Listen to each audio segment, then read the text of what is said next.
রাগের মাথায় আপনি সন্তানকে বললেন তুই মর, ফেরেশতারা বলল আমিন। তোর ভবিষ্যৎ অন্ধকার, ফেরেশতারা বলল আমিন।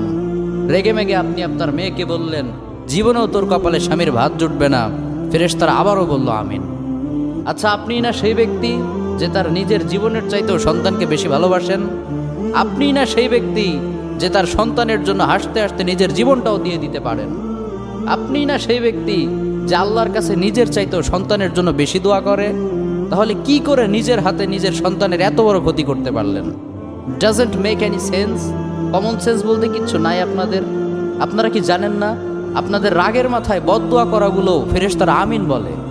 দাওয়াতুল ওয়ালিদ আলা ওয়ালাদি, বাবা মা তার সন্তানের জন্য যেই দোয়া করে সেটা ভালো হোক কিংবা বদদোয়া হোক, আল্লাহ সেটাই কবুল করে নেয়।